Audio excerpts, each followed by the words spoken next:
Untuk Bapak sampai sekarang saat ini gitu, pernah dengar cerita juga. Ini berawal dari kalau Bapak udah pengen dipecat nih Pak. Iya. Sama bos Bapak, terus tiba-tiba. Iya. Jadi itu di tahun kedua saya kerja itu saya hampir dipecat sama bos saya. Karena nggak jual. Target saya cuma capai sekitar 80%. Kita sekarang nanam padi, besok kita baru terima panen ya. Usaha tidak pernah menjadi hasil. Betul.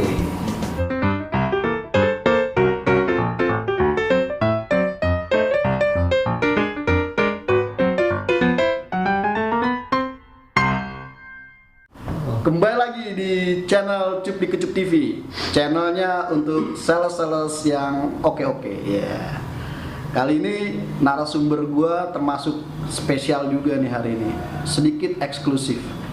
Karena dulunya dia bekas jadi sales yang hampir di-cut sama kepala cabangnya. Tapi dia bisa membalikan keadaan, sekarang dia jadi seorang kepala cabang. Dan cukup berhasil dia memimpin cabangnya. Ini narasumber saat ini kepala cabang dari Astrido Toyota Kerawang. Ya, langsung aja kita perkenalkan dengan Bapak Andi Tiawan. Apa kabar Pak Andi? Baik, alhamdulillah. Sehat Pak ya? Alhamdulillah. Kayaknya udah lama juga saya ketemu Pak Andi ya. Udah sahabat kali ini. Sahabat ya, tapi kelihatannya Pak Andi masih kayak umur 17-an. Ah, janganlah, masih muda. Masih muda gitu ya. Enggak lah. Stylenya itu loh ya kan nggak kuat saya kayaknya. Pak, gimana Pak? Kabar? Baik-baik aja? Ya, alhamdulillah. Ya lumayan lah. Bisa memberikan sebuah apa ya? Warna baru nih setelah PSBB begini nih. Oh iya, kan lagi PSBB gini Pak ya? Iya. Dampaknya luar biasa nih Pak? Ya lumayan lah, semuanya ngerasain nih. Oh, Bapak sekarang ini Pak ya, megang cabang di Kerawang ya Pak ya? Iya betul. Saya di Kerawang kurang lebih belum lama lah, Februari kemarin, tahun ini tahun 2020, berarti saya baru 6 bulan lah ya. Sebelumnya megang di mana Pak? Sebelumnya saya di Bekasi itu 5 tahun. Bekasi 5 tahun? Iya. Lama juga ya Pak, Bekasi 5 tahun ya? Sebelum di Bekasi di Fatmawati hampir 3 tahun. Oh. Nah, gini Pak. Jadi saya dulu pernah sedikit ya dengar cerita nih tentang Bapak Andi Tiawan nih. Jadi dulu katanya Bapak berawalnya dari seorang sales Pak. Tapi Bapak sebelum jadi sales pernah kerja di tempat lain atau jadi SPG rokok atau apa nggak pernah ya? Enggak lah, aku jadi SPG rokok nih. Kurang ganteng. SPG rokok ya kan Pak Andi ya kan bawa rokok pakai rok segini. Enggak Pak ya? Enggak, jadi langsung otomotif? Iya, jadi dulu saya itu memang kepaksa nih saya kerja di otomotif ya. Jadi memang waktu saya lulus kuliah saya juga memang nggak nyanyain waktu ya. Saya dapat kesempatan kuliah 7 tahun, jadi saya habisin 7 tahun. Lama banget. Jadi teman-teman saya udah pada kerja, saya masih kuliah. Saya nikmatin lah fasilitas orang tua. Walaupun sekarang saya nyesel gitu ya. Tapi langsung masuk jadi sales? Iya, saya mulai karir saya itu jadi sales itu tahun 2001. 2001 udah jadi sales ya? Wah, lumayan lama juga Pak. Saya kalau 2001 itu masih ngojek payung kalau nggak salah. Masa? Jangan-jangan ya ketemu gini kamu nih. Bisa jadi. Oh, jadi sales di 2001 ya? Iya, 2001 saya mulai karir jadi sales. Saat itu memang nggak ada cita-cita mau jadi sales lah. Tapi kenapa milih jadi sales? Kepaksa. Kepaksa gitu? Betul. Loh, kalau kepaksa kenapa harus jadi sales? Kan bisa ada yang lain Pak. Saat itu yang peluangnya kayaknya saya bisa gampang kerja cuma sales. Oh gitu? Karena beberapa kali ngelamar, saya kan accounting ya. Penting ya? Ngelamar gitu ya, ngeliat IP-nya pas-pasan. Wah sedih deh. Kayaknya kok bokap gue nyekolin gue kayak sia-sia gitu kan. Dulu awalnya begitu ya. Akhirnya ada kesempatan jadi sales, nyoba ngelamar. Satu dealer nggak diterima, 2 dealer nggak diterima. Akhirnya di dealer terakhir gue mutusin gue harus diterima. Oh jadi gitu. Bapak coba ngelamar ke dealer-dealer tapi nggak terima, tapi pas dealer yang terakhir diterima. Betul. Pertama kali ngelamar di dealer daerah mana Pak itu? Pertama kali saya di daerah Pramuka. Tapi brandnya langsung Toyota? Sama, langsung Toyota. Nggak langsung Toyota ya? Maksudnya Bapak dari brand lain dulu apa gitu? Enggak. Jadi saya Apa mobil SMK dulu atau enggak? Enggak ya dulu. dulu STM namanya. Oh, itu Toyota ya. Terus. Ya udah, jadi setelah saya masuk itu memang banyak dukanya daripada sukanya. Masa Pak? Iya, karena saat itu jualan memang lagi nggak gampang ya. Pertama saya juga nggak ada bekal jualan mobil baru, jadi butuh bimbingan dari senior pastinya ya. Tapi yang diajarin sama senior itu variatif ya, macam-macam nih. Oh. Ya, jadi bimbingannya itu memang waktu itu kita belum punya arahan bagaimana sih senior membimbing junior gitu. Akhirnya saya ikutin aja apa yang biasa mereka kerjain, mereka mesti nganfas ya biasa lah, kalau saya sekarang awal-awal itu nganfas ya. Sebar brosur saya ikutin aja terus. Saya ikutin pola-pola itu, saya ikutin deh. Apa yang memang digaji sales itu secara tak tertulis bilang kita harus kanvas, jadi order gimana, saya kerjain semuanya. Itu sih dulu. Tapi sempat nggak pikiran nih Pak? Kan sales otomotif harus jual mobil berarti kan? Masih pikir, aduh gimana sih? Kan mobil harganya ratusan juta, bisa nggak nih gue jual mobil? Iya, terbesit dikit doang tapi itu. Kenapa? Karena mobil itu salah satu hal yang mungkin menurut saya saat itu dan sampai sekarang ya, kayaknya gampang jualnya dibanding kita ngejual mungkin asuransi kali ya. Oh iya. Saya kebayang deh tuh kalau jual asuransi yang nggak ada fisik ya. Iya, ada fisik. Tapi saya salut sih sama mereka ya. Mereka nggak ada fisik aja bisa jualan. Tapi saya kayaknya saat itu saya pikir, aduh kayaknya gue nggak bisa nih. Gue mesti jualan sesuatu yang memang saya ada bukan dibilang hobi ya, tapi ada kesukaan lah sama otomotif, khususnya di mobil. Oh. Gitu. Jadi saya rasa ini mungkin passion saya gitu kali kan. Ya udah saya jalanin aja. Oh gitu. Tapi pada saat jadi sales nih Pak, itu pasti ada dong dukanya gitu Pak. Pertama kalau jadi sales itu yang Bapak masih ingat nih, yang kira-kira masih waduh sampai sekarang gua nggak lupa nih pada saat gua jadi sales. Banyak nih. Kenapa tuh Pak? Pertama ya, saya itu ya kan gini ya, kita mau bekerja apapun di tempat apapun di bidang apapun, kalau kita nggak mencintai pekerjaan itu maupun kita pede sama pekerjaan itu berat di awalnya. Jadi saya itu dulu ya seperti di awal tadi saya bilang bahwa saya nggak pernah punya cita-cita jadi sales mobil. Saya maunya kerja di kantoran, pakai lengan panjang, rapi, pakai dasi. Wah, mungkin nambah nilai kegantengan gitu kali ya. Ketek nggak basah lagi. Ketek nggak basah. Mungkin kan gitu ya. Iya. Nggak Kan kalau di kantor kan AC tuh kan. Iya dong. Ketek nggak basah. Oh pokoknya wangi deh. Iya, Punya iya. wangi sekali semprot aja sampai sore gitu. Dulu kebayangnya seperti itu. Jadi sampai akhirnya ada salah satu job desk kita harus kanvas. Itu saya gimana ya? Masih ada rasa idealisme yang gengsi. Malu ya. Malu. Karena saya ketemu beberapa teman saya lagi kanvas gitu ya. Ya tahu sendiri dulu di daerah saya di Selatan itu kan banyak toko, pasar. Ngumpet gitu. Enggak ngumpet. Oh enggak. Enggak sempet ngumpet, Oh, tahu. Masalahnya enggak sempet ngumpet gue. Lu ngapain lu? Ya gitulah. Jadi memang hal seperti itu yang membuat saya dulu agak gampang bahasanya. Ya pokoknya agak bimbang gitu ya. Wah ini gue terusin apa enggak nih di sales gitu. Sementara tuntutannya saya itu, nah balik ke awal dulu nih, saya jadi sales kenapa nih? Saya jadi sales itu dulu karena terpaksa, karena orang tua saya, bapak saya meninggal, saya udah nggak bisa lagi minta uang, sementara orang tua bukan pensiunan, saya punya kakak satu, punya ibu yang memang bukan pensiunan, berarti kan saya harus cari uang.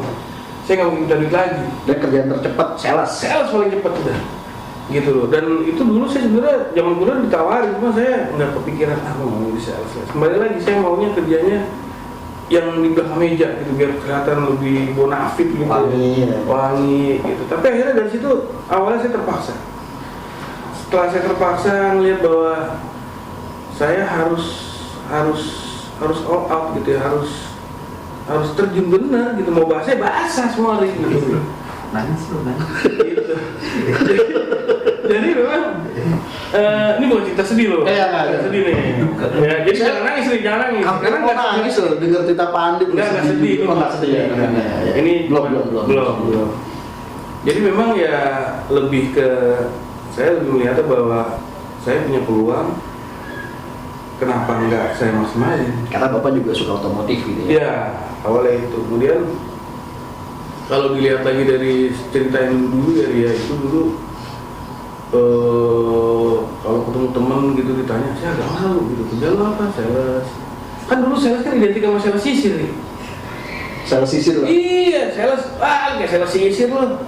Kanvas pakai dasi apa. Nah, saya mencoba supaya gimana ya, supaya saya enjoy sama kerjaan saya pikir gitu, gimana supaya gue enjoy sama kerjaan gue ya. Wah, kayaknya gue mesti ganti penampilan. Jadi saya coba dulu kita kalau kanvas tuh tasnya tuh, zaman dulu tuh tahun 2001 tuh tas laptop yang bentuknya kotak kayak peti. Isinya batu ya? Kayak gitu deh. Mana disunat? Nah, betul. Tuh tas-tas yang memang. Iya. Jadi begitu kita pakai itu orang nggak tahu sales nih. Jadi dulu saya diusir satpam, dikejar-kejar di gedung itu udah satu makanan hampir setiap hari. Sampai akhirnya saya mikir, oh gue harus berubah penampilan, gimana caranya? Muka nggak mungkin diganti, nih. Penampilan diganti dong. Iya nggak? Gua nggak pakai dasi, gua nggak bawa brosur, tinggalin deh brosur di motor. Bawa kartu nama doang. Rapi gitu Pak ya? Rapi sih biasa aja, karena kadang-kadang orang melihat juga pada saat kita kanvas ke pasar, ke toko gitu ya, dia juga nggak nyaman nerima kita. Tapi pada saat kita mau kanvas atau nyari order ke gedung-gedung gitu ya, atau company-company, gitu sih. Iya, karena kita juga jual produk yang harganya tuh lumayan ya ratusan juta gitu, jadi memang harus gimana supaya orang percaya sama gua, kita gitu kan sebagai sales kan, penampilan penting banget. Tapi Bapak ini dulu sebagai sales termasuk sales yang suka tidur di masjid gak Pak? Gimana Pak? Apa pernah nggak Pak? Kan dulu kan kalau sales kadang identik gini loh Pak. Dia tuh kalau udah siang nih paling nggak jauh, kadang di musola, kadang tidur di masjid, kadang tidur di WC. Iya kali tidur di WC ya? Enggak di WC saya enggak. Tapi di musola ya. Di musola ya. Jadi tidur di masjid Pak. Iya betul. Jadi gini ya. Dulu itu kita memang punya rutinitas sales itu yang memang ya itu aja. Sehingga kita perlu melakukan sesuatu kadang-kadang gini. Di awal itu mungkin saya sama kali ya cara berpikir saya sama teman-teman saya di masa saya saat itu, bahwa dengan kita ke masjid itu tempat kita beristirahat. Bukan ibadah, mikirnya istirahat Dulu kan baru ibadah. Dulu begitu tuh. Jadi gue coba kemana ya, gue ke masjid deh, sholat, tiduran, sholat, tidur lagi, ajan bangun, sholat, baru balik lagi kerja. Kayak Mbak Suri Pak, bangun tidur lagi, bangun lagi tidur lagi. Enggak semua orang gitu ya. Tapi memang gitulah. Saya pernah dengar nih Pak, untuk Bapak sampai sekarang saat ini gitu, pernah dengar cerita juga. Ini berawal dari, kalau Bapak udah pengen dipecat nih Pak, iya, sama bos Bapak, terus tiba-tiba Bapak dapat telepon, dapat orderan dari suatu perusahaan gitu, dapat. Istilahnya kalau orderannya banyak namanya fleet Pak ya? Iya, fleet lah ya. Itu gimana Pak? Jadi mau dipecat, mau dipecat tuh ya? Jadi sebenarnya gimana Pak? Mau dipecat? Awalnya itu memang lebih tepatnya begini nih. Bisa dapat order itu bukan karena tidur di masjid. Ya. Tapi dapat order itu karena apa yang udah pernah saya lakuin dan apa yang udah saya lakukan. Jadi ikhtiar dan berdoa itu memang benar dijawab. Kebetulan saat itu saya terima order pertama kali saya dapat itu adalah di masjid. Tapi posisi udah pengen dipecat bener Pak? Saat itu belum mau dipecat. Tapi kan jadi gini. Dulu itu ceritanya kenapa saya bisa dapat nomor itu nggak sekonyong-konyong durian jatuh di ban kepala saya. Jadi itu ada ceritanya. Kenapa saya bisa dapat, dia bisa tahu nomor telepon saya. Jadi memang dulu itu saya punya teman 2 orang, jadi saya bertiga itu melakukan sesuatu yang tidak dilakukan oleh teman-teman saya. Apa tuh Pak? Contoh, kita itu dulu hampir setiap hari Minggu bisa dibilang nggak pernah nggak kerja. Jadi kita tuh bertiga itu kalau pagi itu dulu Senayan zaman-zamannya banyak orang olahraga ya. Jadi kita mobil lah setiap pagi itu jam 5 subuh saya udah jalan ketemu di kantor, kita mobil di daerah Senayan. Tapi udah, sorry Pak, tapi udah berkeluarga belum Pak? Kan Minggu, kalau misalnya udah berkeluarga berarti belum ya? Belum. Makanya Minggu bebas ya, mau Bebas ngapain aja ya? Bebas saya. Maksudnya Sampai nggak saya ada- bilang, lu kerja apaan sih? Nggak ada liburnya gitu kan. Tapi ya saya cuma bilang sama ibu saya, udah mama saya minta restunya aja gitu. Jadi gitu deh. Ya berjalannya waktu, suatu hari memang kita sering gitu ya ngumpul di satu masjid di daerah Pondok Indah ya. Saat itu setelah habis sholat, atau saya terima telepon nih dari satu orang gitu, yang nanya mobil ini segala macam cetek bengek. Saya dulu masih nganggep ya seperti biasa lah gitu ya. Iya. Sampai akhirnya saya minta temenin senior saya, teman saya tuh saya minta anterin ketemu ya, sambil berjalan waktu ketemu. Ternyata perusahaan gede. Iya. Perusahaan rental gede yang memang saat itu butuh kendaraan yang memang mungkin lagi cari pembanding kali ya, dealer lain ya. Memang awalnya sih dari situ. Nah mulai dari situ jebol lah ceritanya. Dan itu maksudnya yang jadi pertanyaan itu, dia perusahaan besar nih Pak. Iya. Kata Bapak jebol nih kan? Iya. Kenapa dia pilih Bapak gitu loh? Nah jadi Alasannya dia kenapa gitu? Apa Bapak pada saat itu Bapak punya trik tersendiri nih supaya perusahaan itu akhirnya bisa mempercayakan, kan kalau nggak salah tuh kan kalau namanya Fit kan belinya kan nggak sedikit Pak, betul. banyak gitu. Betul. Kok dia bisa percaya sama Bapak gitu? Jadi saya itu coba tanya ya, yang telepon saya tanya dari mana. Dia bilang dia memang dapat nomor telepon saya dari stafnya. Dan staf itu saya juga nggak kenal. Tapi saya melihat bahwa inilah yang namanya hasil dari buah kita, namanya ibarat kata kita sekarang nanam padi, besok kita baru menerima panennya lah. Usaha tidak pernah mengkhianati hasil. Betul. Kan kadang-kadang memang kalau kita bicara ya Tuhan kan ngasih rezeki caranya macam-macam ya. Iya. Mungkin lewat situ gitu. Karena kalau ditanya itu rahasia itu apa, saya juga nggak tahu. Iya. Tahu-tahu saya bisa lakukan itu dan itu yang saya manfaatin dengan baik. Saya maintain walaupun saat itu mobilnya cuma 1, 2. Aduh. Gitu deh. Berat gitu ya. Karena kan memang mereka udah punya dealer sendiri gitu kan. Oh gitu. Jadi saya kan mesti ngebuktiin gimana caranya saya memberikan sebuah pelayanan atau yang memberikan harga terbaik, pelayanan, terus nggak pernah kabur kalau ditelepon ada komplain apa yang kayak gitu lah yang saya coba sambil belajar saat itu, gitu nih. Itu Bapak posisinya waktu jadi sales, dealernya di mana tuh? Daerah Pondok Indah. Oh Dia di sudah Pondok Indah saya dulu. Oh awalnya Bapak di Toyota Pondok Indah. Iya. Jadi itu mulai awal kali sales ya. Nah setelah itu Bapak kan nggak langsung jadi kepala cabang dong. Oh iya. Ya kan? Dari sales dulu ya kan. Akhirnya jadi supervisor dulu tuh. Betul. Itu berapa lama Pak Bapak ngejalan sebagai sales tuh? Waktunya itu apa? Setahun kan, 2 tahun kan, 3 tahun kan? Sama kayak saya kuliah itu 7 tahun deh. Sales 7 tahun? Sales 7 tahun baru jadi supervisor Pak? Iya betul. Jadi memang itu banyak banget pelajaran yang saya dapat gitu ya. 7 tahun? Tadi kan hari sempat tanya tuh, saya sempat mau dipecat ya. Jadi target 100% itu harus tercapainya, tapi saya hanya tercapai 80%. 80%. Nah tapi memang sekali lagi ya semua udah jalannya Tuhan ya. Allah udah ngarisin saya mesti gimana.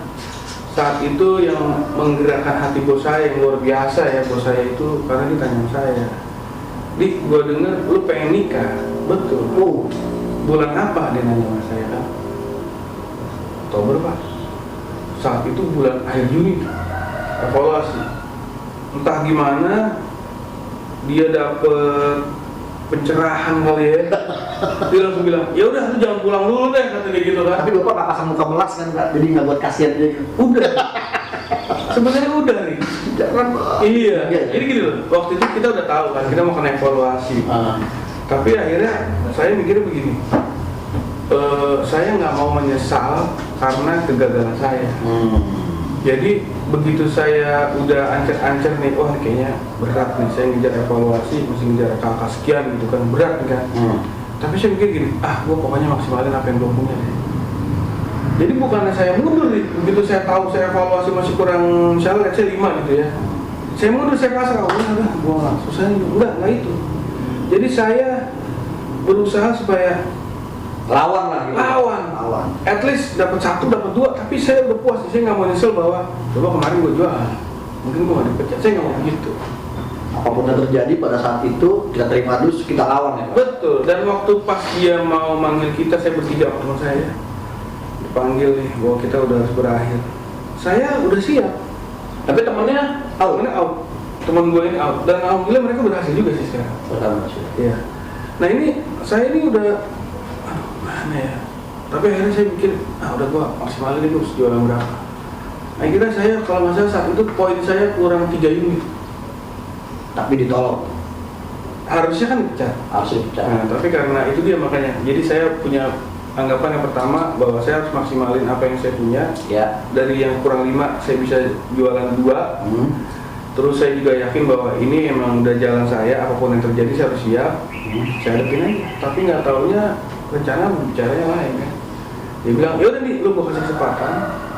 Lu mau jualan berapa sama gua? Komitmen lu berapa? Dapat nyebut nggak? Nyebut. Ya. Berapa Pak? Saya bilang 5 sebulan. Dia kaget, lu yakin bisa jualan 5? Yakin Pak. Dari mana lu bisa jualan 5? Kata dia gitu kan. Ya dari jualan saya Pak. Itulah Pak yang selalu ditanyakan sama kepala cabang ya kepada salesnya.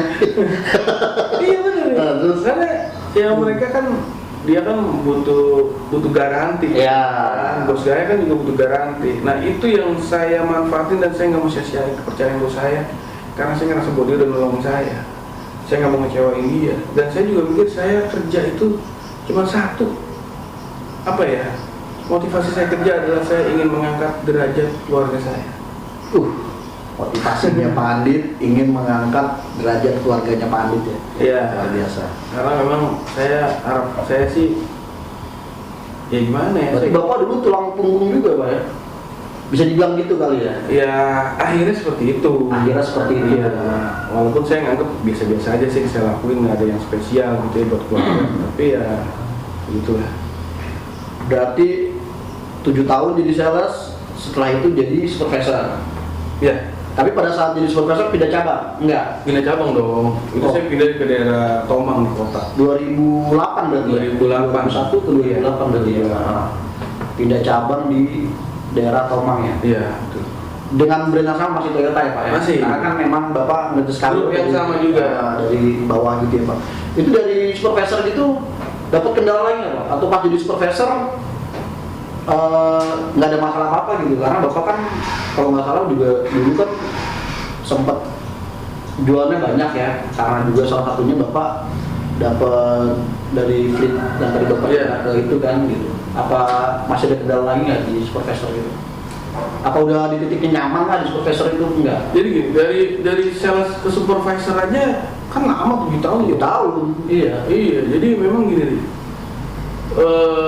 Saya itu dulu setelah saya nikah ya, istri saya adalah salah satu memang orang yang sangat support saya ya. Jadi dia juga yang memberikan saya pilihan mau terus di sini apa enggak nih bang, gitu. Waktu belum punya anak panggil abang. Iya. Sekarang udah punya anak jadinya. Om. Iya. Ya gitu ya, jadi gitu dia bilang gitu kan sama saya. Akhirnya saya mikir ya saya harus milih mau nyari duit apa nyari karir. Nah itulah sampai akhirnya para cabang saya udah berganti beberapa orang nanya sama saya, lu mau milih apa di kata dia gitu. Lu mau milih karir apa mau milih mau milih dari duit nih. Jawaban saya saat itu saya mau milih karir. Udah supervisor gitu. Iya, itu supervisor dari Oh, udah supervisor belum dong, dari sales dong. Oh, sales ya. Sales saya kan sampai 7 tahun itu kan banyak perjalanan yang saya lewatin tuh yang nggak gampang dulu. Saya jadi terchallenge juga kan bahwa memang dia bilang gitu sama saya, lu yakin mau ngejar karir kata dia gitu kan. Duit lu aja lebih banyak daripada duit SS tuh. Karena memang alhamdulillah saya jadi supervisor itu penghasilannya memang Ya, alhamdulillah luar biasa lah saat itu ya. Di sales. Jadi Tapi pada saat bapak jadi sales duitnya banyak, nggak pijit-pijit gitu nggak Pak?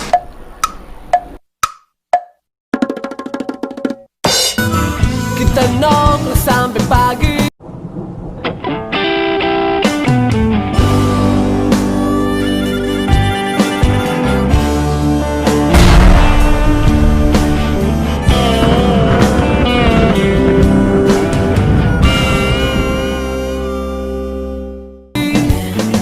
Habiskan malam ini. Kita nongkrong sampai pagi, berkumpul lepas yang sepi. Kita nongkrong sampai pagi, hibur diri